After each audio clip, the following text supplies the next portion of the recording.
agradecer a la Cámara de Industrias por la invitación al Centro Nacional de Producción Más Limpia para estar presentes esta tarde y pues compartir algunas ideas en torno al tema de cambio climático.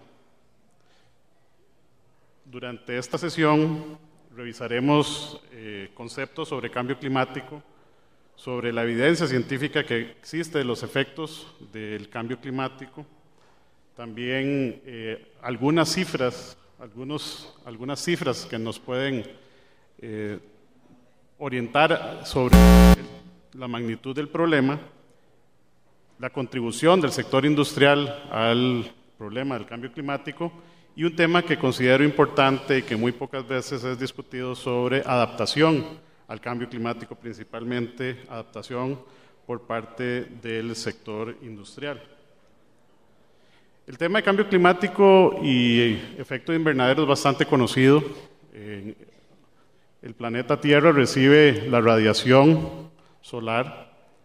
Una parte de esa radiación entra por la atmósfera y calienta el planeta, calienta la Tierra. Una porción de esa radiación se refleja en la atmósfera, otra porción se refleja una vez que llega a la Tierra y el calor que se produce en nuestro planeta, una porción de este calor, como rayos infrarrojos, logra pasar la atmósfera. Producto de los gases de efecto invernadero, una buena porción de este calor de rayos infrarrojos permanece, se vuelve a reflejar y vuelve a incidir ese calor sobre la Tierra y eso produce lo que se conoce como calentamiento global. El calentamiento global está relacionado, como lo dice la lámina, por la actividad del hombre. Es un efecto antropogénico. Los llamados gases de efecto invernadero son los causantes del cambio climático y de ahí podemos hablar de que hay varios gases y familias de gases. Tenemos el CO2, los óxidos nitrosos, el hexafluoruro de azufre, el metano y familias de gases como los clorofluorocarbonados, entre otros. Cerca del 75% de esos gases son CO2, provenientes de la quema de combustible fósil principalmente. Y cada año se acumulan más de 3.5 mil millones de toneladas de carbono en la atmósfera. El problema que tenemos es que ese carbono, ese dióxido de carbono, tiene una vida superior a los 100 años en la atmósfera. Entonces, las emisiones de carbono, todas las emisiones de los combustibles que quemamos, algunos de ustedes y yo, al venir acá en nuestro vehículo, permanecerán en la atmósfera por 100 años o más. Entonces, a pesar de, o si se lograra eliminar el día de hoy ese consumo de combustible y dejar de emitir los efectos del calentamiento global, los efectos del cambio climático van a permanecer durante todo ese tiempo que esos gases sigan presentes en la atmósfera. El incremento, hay varios modelos, pero uno de los temas es el incremento en la temperatura global, que ya sobrepasa los 2 grados centígrados. Y se anticipa y se ha visto que los efectos son irreversibles.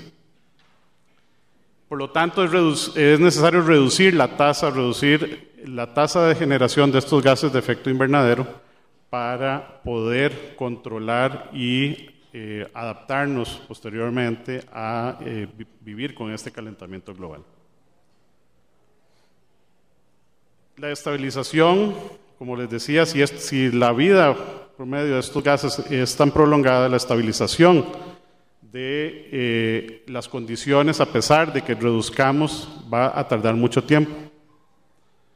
Y es necesario, en este momento, algunos de los estudios indican que el nivel de costo para poder estabilizar las emisiones a nivel de 500 a 550 partes por millón es de alrededor del 1% del Producto Interno Bruto global. Pero el efecto de este cambio climático el problema es que no es local. Costa Rica no es uno de los países que más contribuye en este tema, y más adelante vamos a ver el nivel de contribución de Costa Rica y de otros países pequeños. El problema es que los efectos del calentamiento global nos llegan a todos, nos llegan a nivel local, por ejemplo, con cambios en los patrones del clima, con incidencias mayores de lluvias, por ejemplo, cae más lluvia en un periodo de tiempo más corto, o en algunos otros lugares se dan sequías. Hay efectos a nivel regional, en donde algunos de ellos, por ejemplo, se habla de pérdida de especies de flora y fauna, producto del calentamiento global, pero también hay efectos a nivel global. El calentamiento de las masas de agua en los océanos produce efectos en el clima. Todos sabemos de la mayor incidencia y mayor fuerza de las tormentas tropicales, huracanes en nuestra región o los tifones en Asia, y eso está relacionado con el aumento de las temperaturas de los océanos y los cambios en los patrones de circulación de las aguas de los océanos. El cambio global, uno de los efectos que más se ha mencionado, como decía, es el aumento de la temperatura. En esta gráfica vemos para los últimos 1000 años información sobre cambio en la temperatura del hemisferio norte. En rojo podemos ver hacia la derecha las temperaturas que se han podido medir mediante instrumentos. Y en azul, pues podemos ver temperaturas que se han definido a partir de mediciones hechas en las masas de hielo, los casquetes polares o glaciares, a partir de la estimación de los anillos de los árboles, cómo crece una especie de árbol dependiendo de la temperatura, y a partir de esto se ha podido hacer estos análisis, o también incluso a partir de los corales. En esta gráfica podemos ver no solamente lo que ha sucedido en los pasados 1000 años, sino las proyecciones en rojo, lo que puede pasar con la temperatura global. Vemos que hay una dispersión dependiendo del modelo que se siga. Los cambios de temperatura serán de las temperaturas actuales entre 1 y 4 o 5 grados centígrados, la temperatura promedio a nivel global. Pero es a veces muy fácil hablar de lo que se espera que pase a nivel global, y tal vez más difícil ver qué pasa en un país tan pequeño como Costa Rica. Estos son modelos, una gráfica a partir de modelos que ha desarrollado el Instituto Meteorológico Nacional, de lo que puede suceder en la temperatura si siguen los patrones actuales. Podemos ver que más o menos estamos hablando de un aumento de 4 o 5 grados centígrados, igual que las proyecciones globales. Lo que se esperaría en los próximos 90 años estaría sucediendo en Costa Rica. En esta gráfica se presenta una comparación entre lo que son las temperaturas en la gráfica amarilla, las temperaturas estudiadas o que se han determinado para los últimos 160 millones de años, y los estudios de concentración de CO2 en las masas de hielo en los casquetes polares, en este caso en la Antártica. Y podemos ver de que en realidad son espejos. En las diferentes eras, podemos ver acá hubo un aumento en la temperatura, producto, y como espejo ahí también un aumento en la concentración de CO2. Y durante toda pues la gráfica lo podemos ver.